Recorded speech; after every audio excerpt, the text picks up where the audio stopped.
Hey guys, welcome to Lucky Podcasts. This is the fifth and final episode in the series of podcasts on Panchayati Raj Institutions in India and their evolution. So far, in the last four episodes, we have discussed different committees in the area of Panchayati Raj Institutions and their recommendations.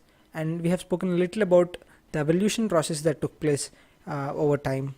And in the last episode, we spoke about the constitutionalization, about how in the government of P.V. Narasimha Rao, 73rd Constitutional Amendment Act got passed in 1992, and how Panchayati Raj institutions got finally the constitutional status. So in this episode, let us discuss the act, the very act, which gave constitutional stature, sanctity and status to Panchayati Raj institutions in India and made democratic decentralization a constitutional one.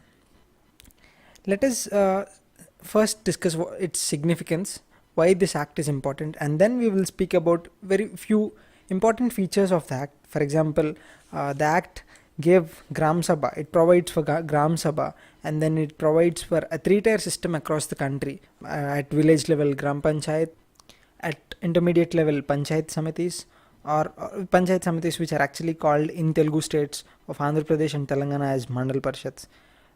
So the intermediate level is called differently in different states. At district level, Jilla Parishad. So it gave a three-tier system.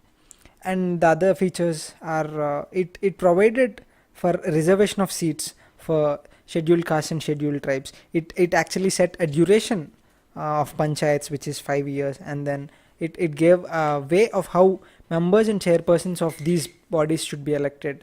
It gave a state election commission to elect these people. It speaks about the powers and functions these Panchayat Raj institutions have got. It speaks about the finances, finance commission, which is state finance commission and all. So we'll discuss them all of them in this podcast. Let us start with the importance of this act. 73rd Constitutional Amendment Act of 1992. This act has added a new part 9 to the Constitution of India. It is entitled as the Panchayats, and it consists of provisions from Articles 243 to 243O. In addition, the Act has also added a new 11th schedule to the Constitution.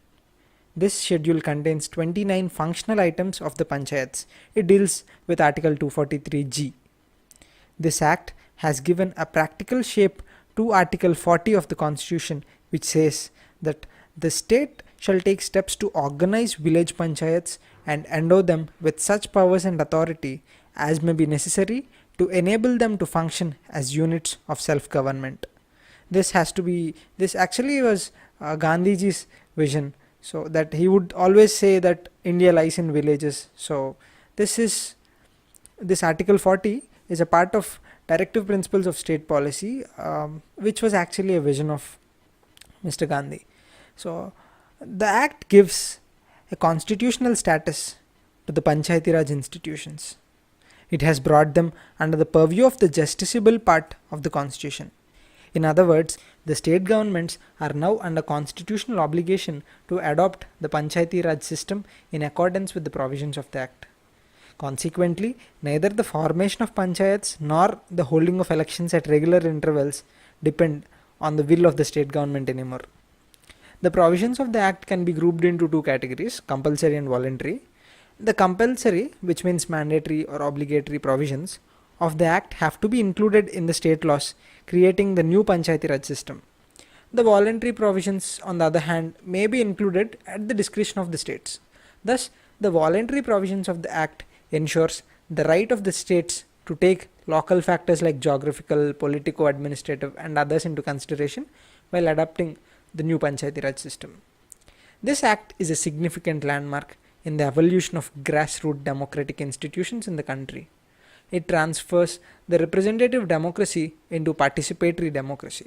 It is a revolutionary concept to build democracy at the grassroots level in the country. Let us see few salient features of this Constitutional Amendment Act. Number 1 is Gram Sabha.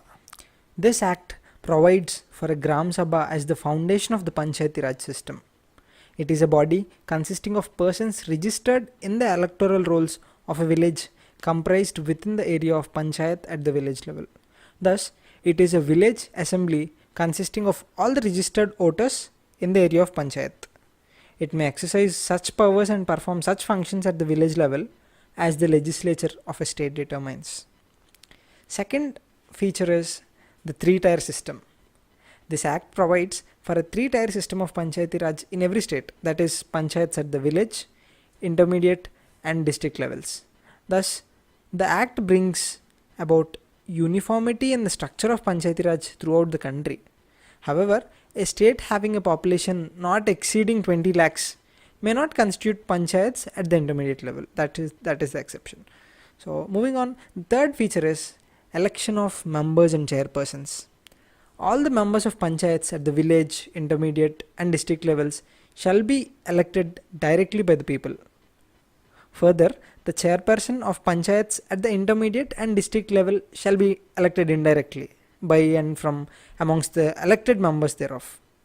However, the chairperson of a panchayat at the village level shall be elected in such manner as the state legislature determines. The fourth feature is the reservation of seats. The act provides for the reservation of seats for scheduled castes and scheduled tribes in every panchayat, that is at all the three levels, at village, intermediate and Jilla Parishad level, in proportion of their population to the total population in the panchayat area. Further, the state legislature shall provide for the reservation of offices of chairperson in the panchayat at the village or any other level for the SCs and STs. The act provides for the reservation of not less than 1/3 of the total number of seats for women, including the number of seats reserved for women belonging to SCs and STs. Further, not less than 1/3 of the total number of offices of chairpersons in the panchayats at all the levels shall be reserved for women. This act also authorizes the legislature of a state to make any provisions for reservation of seats in any panchayat or offices of chairperson in the panchayat at any level in favor of backward classes. It's left up to the state governments and state legislatures to determine. The fifth salient feature can be understood as the duration of panchayats. This act provides for a 5-year term of office to the panchayat at every level. However, it can be dissolved before the completion of its term. Further, fresh elections to constitute a panchayat shall be completed either before the expiry of its duration of 5 years or, in case of dissolution, before the expiry of a period of 6 months from the date of its dissolution. The next is disqualifications. This was actually left to the state governments or the state laws.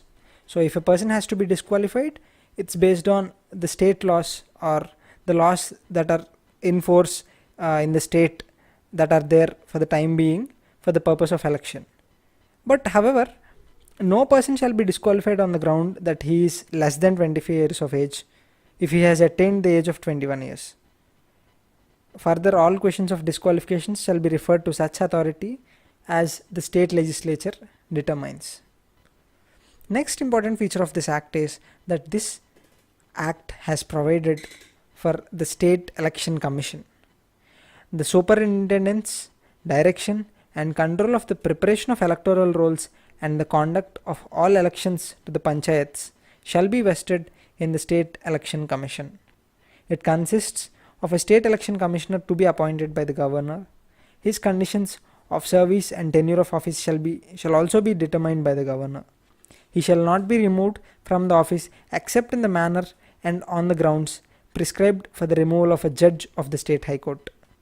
His conditions of service shall not be varied to his disadvantage after his appointment.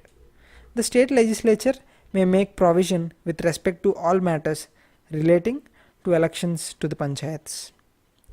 The next feature is about the powers and functions of the panchayats. The state legislature may endow the panchayats with such powers and authority as may be necessary to enable them to function as institutions of self-government. Such a scheme may contain provisions for the devolution of powers and responsibilities upon panchayats at the appropriate level with respect to either the preparation of plans for economic development and social justice or the implementation of schemes for economic development and social justice as may be entrusted to them, including those in relation to the 29 matters listed in the 11th schedule. The next important feature is finances. The state legislature may authorize a panchayat to levy, collect and appropriate taxes, duties, tolls and fees. The state legislature may assign to a panchayat taxes, duties, tolls and fees levied and collected by the state government. Also, the state legislature may provide for making grants in aid to the panchayats from the consolidated fund of the state. And finally, the state legislature may provide for constitution of funds for crediting all monies of the panchayats. The next very important feature is State Finance Commission. The governor of a state shall, after every 5 years, constitute a finance commission to review the financial position of the panchayats. It shall make the following recommendations to the governor. 1. The principles that should govern the distribution between the state and the panchayats of the net proceeds of the taxes, duties, tolls and fees levied by the state. The principles that should govern the determination of taxes, duties, tolls and fees that may be assigned to the panchayats.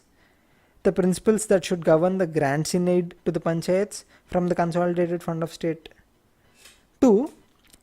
Finance Commission will also determine the measures needed to improve the financial position of the panchayats.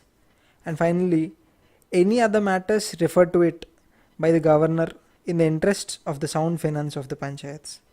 So the state legislature may provide for the composition of the commission, the required qualifications of its members and the manner of their selection. The governor shall place the recommendations of the commission along with the action taken report before the state legislature. The Central Finance Commission shall also suggest the measures needed to augment the consolidated fund of a state to supplement the resources of the panchayats in the states.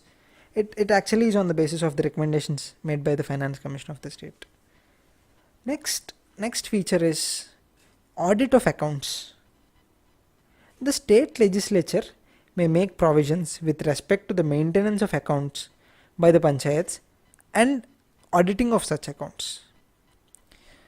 And the next feature is Application to Union Territories. This Act. The President of India may direct that the provisions of this Act shall apply to any Union Territory subject to such exceptions and modifications as he may specify. So, speaking about the exempted states and areas, this Act does not apply to the states of Jammu and Kashmir, 2. Nagaland, 3. Meghalaya and 4. Mizoram. So please remember them. Remember that 73rd Constitutional Amendment Act does not apply to the to 4 states, which are 1. Jammu and Kashmir, 2. Nagaland, 3. Meghalaya and 4. Mizoram. And it also doesn't apply to certain areas which include A. The scheduled areas and the tribal areas in the states, B. The hill area of Manipur for which a district council already exists, and C. Darjeeling district of West Bengal for which there is Darjeeling Gorkha Hill Council. However, the Parliament may extend the provisions of this part to the scheduled areas subject to such exceptions and modifications as it may specify. Under this provision, the Parliament has actually enacted the PISA Act of 1996, which is Provisions of the Panchayats Extension to the Scheduled Areas Act. P means Provisions of the Panchayats, ESA means Extension to the Scheduled Areas Act. So the next feature is Continuance of Existing Laws and Panchayats. The Act says that all the state laws relating to panchayats shall continue to be in force until the expiry of 1 year from the commencement of this Act. In other words, the states have to adopt the new Panchayati Raj system based on this Act within the maximum period of 1 year from 24th April 1993, which was the date of the commencement of this Act. However, all the panchayats existing immediately before the commencement of Act shall continue till the expiry of their term unless dissolved by the state legislature sooner. Consequently, majority of states passed the Panchayati Raj Acts in 1993 and 94 to adopt the new system in accordance with the 73rd Constitutional Amendment Act of 1992. So, the final feature is bar to interference by courts in electoral matters. The Act bars the interference by courts in the electoral matters of Panchayats. It declares that the validity of any law relating to the delimitation of constituencies or the allotment of seats to such constituencies cannot be questioned in any court. It further lays down that no election to any Panchayat is to be questioned except by an election petition presented to such authority in such manner as provided by the state legislature. So these are the important features of this Act, and moving forward, this Act has added the 11th schedule to the Constitution. It contains the following 29 functional items placed within the purview of the Panchayats. I'll just read out the 29 items, functional items that are placed in the 11th schedule. 1. Agriculture, including agricultural extension. 2. Land improvement, implementation of land reforms, land consolidation and soil conservation, etc. 3. Minor irrigation, water management and watershed development. 4.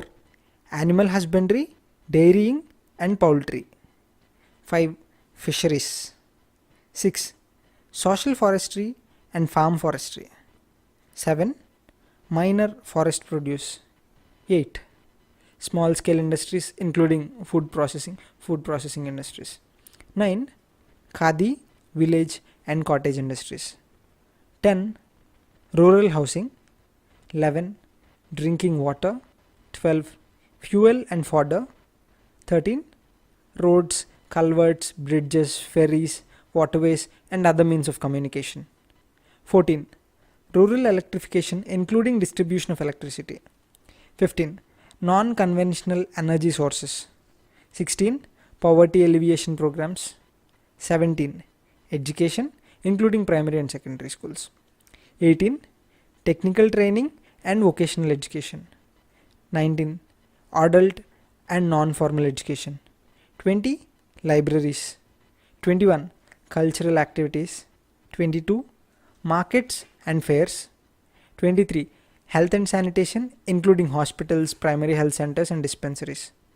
24. Family welfare. 25. Women and child development. 26. Social welfare including welfare of the handicapped and mentally retarded. 27. Welfare of the weaker sections and in particular of the scheduled castes and scheduled tribes. 28th is public distribution system, PDS, and the last 29th is maintenance of community assets.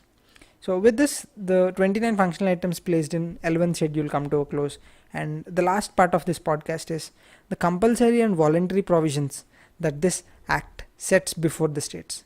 So we will just separately identify the compulsory provisions that this Act provides, which the states shall have to follow, and a few other voluntary provisions which the state may choose to follow or not. So the first is compulsory provisions. I'll just read out the compulsory provisions that the state shall do. There are about 10 things that the states shall do. So they are: 1. Organization of Gram Sabha in a village or group of villages. This has to be done for sure by all the states. 2. Establishment of Panchayats at the village, intermediate and district levels. 3. Direct elections to all seats in Panchayats at the village, intermediate and district levels. 4. Indirect elections to the post of chairperson of Panchayats at the intermediate and district levels. 5. 21 years to be the minimum age for contesting elections to Panchayats. 6th is the reservation of seats for both members and chairpersons for scheduled castes and scheduled tribes in Panchayats at all the 3 levels. 7th, reservation of 1/3 seats for women for both members and chairpersons in Panchayats at all the 3 levels. 8.